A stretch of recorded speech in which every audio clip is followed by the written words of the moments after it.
नमस्कार लाडक्या बहिणींनो, मुख्यमंत्री माझी लाडकी बहीण योजनेचा लाभ घेणाऱ्या सर्व लाडक्या बहिणींसाठी एक महत्त्वाची अपडेट आलेली आहे। गेल्या काही दिवसांपासून अनेक ठिकाणी चर्चा सुरू आहे की लाडकी बहीण योजनेचे पोर्टल पुन्हा सुरू झालेले आहे। ज्या महिलांची ई-केवायसी झालेली नाही त्या महिलांनी लवकरात लवकर ई-केवायसी करून घ्यायची आहे। याबाबत सोशल मीडियावर अनेक दावे केले जात आहेत, मात्र यावर राज्याच्या महिला व बालविकास मंत्री आदितीताई तटकरे यांनी शासनाची नेमकी भूमिका काय आहे यासंबंधी महत्त्वाची माहिती दिलेली आहे।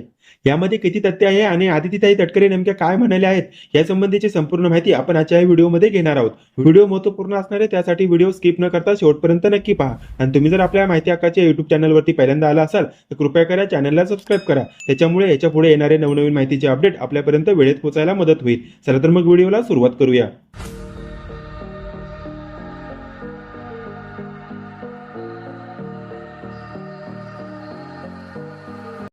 तर लाडक्या बहिणींनो, सर्वात आधी सध्याची वास्तुस्थिती काय आहे हे एकदा समजावून घेऊया। कोणत्याही सोशल मीडिया पोस्टरवर किंवा मेसेजवरती विश्वास ठेवू नका। सध्या लाडकी बहीण योजनेची नवीन अर्ज करण्यासाठी किंवा ई-केवायसी करण्यासाठी, त्याचबरोबर त्रुटी दुरुस्त करण्यासाठी कोणतेही अधिकृत पोर्टल अजूनपर्यंत उघडण्यात आलेले नाही।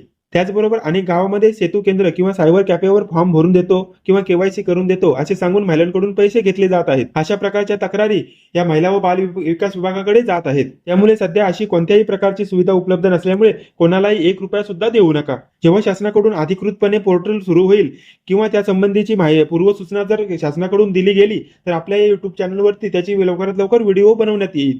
त्याच्यामुळे लाडक्या बहिणीने कोणत्याही फोनवरती विश्वास ठेवू नका। या संदर्भात आदितीताई तटकरे नेमक्या काय म्हणालेत हे एकदा आपण जाणून घेऊया। महिला व बालविकास मंत्री आदितीताई तटकरे यांनी स्पष्ट केले आहे की लाडकी बहीण योजनेचे पोर्टल पुन्हा सुरू करणे, नवीन लाभार्थ्यांना समाविष्ट करणे आणि ई-केवायसी बाबत मुदतवाढ देणे हे सर्व बाबींचा अंतिम निर्णय राज्य मंत्रिमंडळ, मुख्यमंत्री आणि उपमुख्यमंत्री मिळून घेणार आहेत।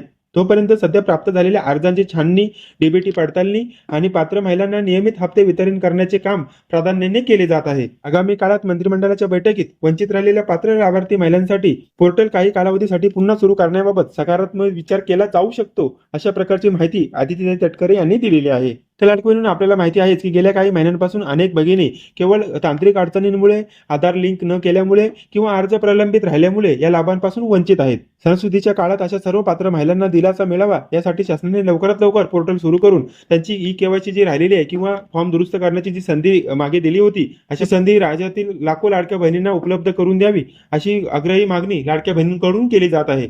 शासनाने याचा विचार करून यावर तातडीने योग्य तो तोडगा काढणे गरजेचे आहे। तर लाडक्या बहिणींनो, तुमची सुद्धा ई-केवायसी झालेली आहे, परंतु तुमचा लाभ काही तांत्रिक अडचणीमुळे जर अडकला असेल तर आम्हाला कमेंटमध्ये नक्की सांगा, किंवा तुमच्या जरी काही समस्या असतील त्या सुद्धा आम्हाला कमेंटमध्ये नक्की सांगा। आणि अशाच प्रकारच्या नवनवीन माहितीचे अपडेट वेळेत मिळवण्यासाठी आताच आपल्या माहिती हक्काची या YouTube चॅनलला सबस्क्राईब करा। भेटूया नवीन अपडेटसह नवीन एका व्हिडिओमध्ये। तोपर्यंत जय हिंद, जय महाराष्ट्र।